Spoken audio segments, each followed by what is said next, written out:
जय श्री राधे। श्री भगवान वाच सर्वभूतानि कौन्तेय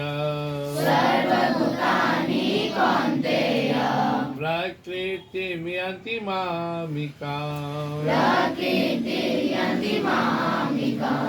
कल्पक्षये पुनस्तानि कल्पादौ विस्मयाम्यहम् कल्पादौ विसृजाम्यहम्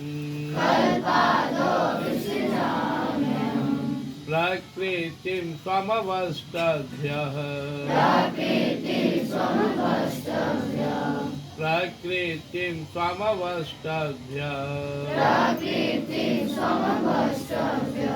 विसृजामि पुनः पुनः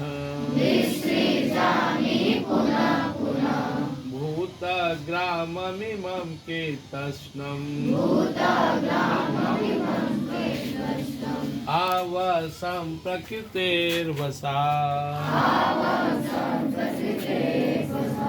श्रीकृष्णः शरणं मम। नौवां अध्याय में हम लोग हैं, 7वां और 8वां श्लोक। भगवान श्री कृष्ण जी महाराज कह रहे हैं, सर्वभूतानि कौन्तेय, जितना भी जीव है अर्जुन इस संसार में, प्रकृतिम यान्ति मामिका, प्रकृति से उत्पन्न हुई। जो भगवान 8वां अध्याय में सुन रहे थे, भगवान जो संसार बनाया तो डिपार्टमेंट बनाया, सतोगुण रजोगुण त्रैगुण, 3 गुण है, तीनों के अधिष्ठाता है। सतोगुण के अधिष्ठाता विष्णु भगवान है, रजोगुण के ब्रह्मा जी, तमोगुण के शंकर भगवान है। तीनों की शक्तियां हैं, तीनों के साथ एक शक्ति है। तो एक का काम है जन्म देना, दूसरे का काम है पालन पोषण करना, तीसरे जिम्मेदारी लिए हुए हैं जिसका समय पूर्व गया ले जाना। तो सर्वभूतानि कौन्तेय प्रकृति में यान्ति मामिका, जितने भी जीव हैं अर्जुन प्रकृति के माध्यम से समय पे प्रकट हो गए। जैसे कल्प क्षय हुआ, सब चले गए, कल्प का फिर से उदय हुआ, हम लोग प्रकट हो गए। उसके बाद कल्प क्षय पुनस्तानि कल्पादौ विसृजाम्यहम्, प्रकृति के माध्यम से संसार का सिस्टम चल रहा है। जब कल्प का प्रारंभ होता है, आदि होता है, तो हम लोग आते हैं, और जब इस संसार का टाइम पूरा हो गया तो सब वापस चले जाते हैं। और इसके बारे में हम लोग पढ़े थे, सहस्रयुग पर्यंतम आहर्यत ब्रह्म विदु रात्रि युग सहस्रांताम त्यो रात्र विदु जना। 8वां अध्याय भगवान बोले कि ब्रह्मा जी का 43 से 20 करोड़ साल का एक दिन होता है। एक दिन वो काम किए, फिर 43 से 20 करोड़ साल वो सो गए, रात हो गया। ऐसा 100 साल हो गया तो ब्रह्मा जी भी सो गए, तो सारा जीव उनके शरीर में प्रवेश कर गया। अब व्यक्ता राग में रात्रि पर्यंत तत्व व्यक्त, तो रात के समय में सब उनके शरीर में प्रवेश कर गया और दिन में प्रकट हो गया। यही यहाँ भी भगवान उस बात को पूरा करे। कह रहे सर्वभूतानि कौन्तेय प्रकृति में यान्ति मामिका कल्प क्षय पुनस्तानि कल्पादौ। जब शुरुआत हुआ तो सारे जीव हम लोग आ गए। फिर हम एक मौत तो हम लोग की होगी, शरीर का छूट जाएगा, एक बार महाप्रलय होगा, सब पूरा ब्रह्मांड ही खत्म हो जाएगा, ये चलता रहेगा। इसलिए आए करें प्रकृतिम स्वाम अवस्थव्य विसृजामि पुनः पुनः। इस तरह प्रकृति को मैं अपनी योग माया के प्रभाव से अपने वश में रखकर बार बार बनाता हूँ, बार बार सृजता हूँ, बार बार उसका प्रलय करता हूँ। ये चलता रहता है। भूत ग्रामम की तस्म अवसम प्रकृतिर्वसा, जितना जीव है सब विवश है।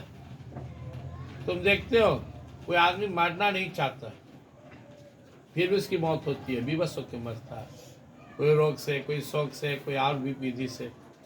तो जीव विवश है।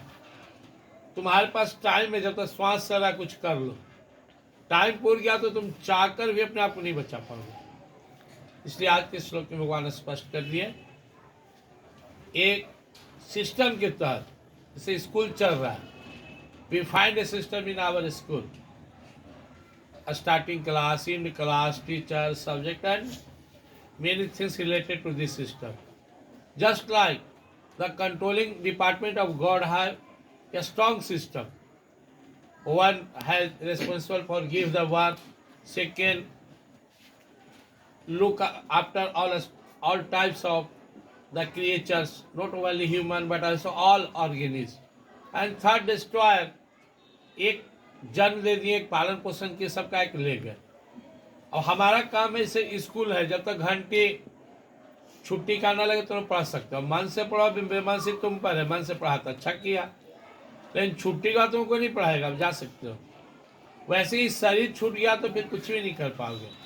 तो this is a big opportunity for us, we are all alive, our heart is working, our breathing system is working, and in this period we can do the well and we will success our life. जीवन को सफल बना लो। अभी सांस चल रहा है, अभी जिंदा है, ये खत्म हो गया तो कुछ नहीं कर पाओगे। तो एक संकल्प लेना है।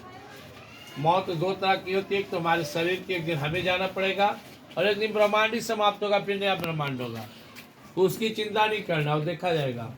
लेकिन यह तो तय कि हमारा भी शरीर छूटने वाला है, हमारे शरीर की भी मौत आने वाली है। मैं अजर हूँ, अमर हूँ, मैं नहीं मरने वाला हूँ, लेकिन मौका चुक जाएगा, शरीर छूट जाएगा। जैसे एग्जाम फिक्स से आना है, तो मौत भी फिक्स है। उसके आने से पहले भगवान बोल रहे हैं, खूब मन लगाकर निष्ठा के साथ अच्छा कर्म करो, भक्ति करो, भजन करो, अपना जो स्वकर्म है भगवान का नाम लेकर ईमानदारी से करो, खूब पढ़ो लिखो, अच्छा बनो। कोई भी व्यक्ति जो संसार में है, जिसको जो कर्तव्य मिला हुआ है, पूरी ईमानदारी और निष्ठा के साथ पूरी तरह से भगवान के प्रति समर्पण होकर उसे करे और अपने जीवन को सफल बनाए। जय श्री कृष्ण।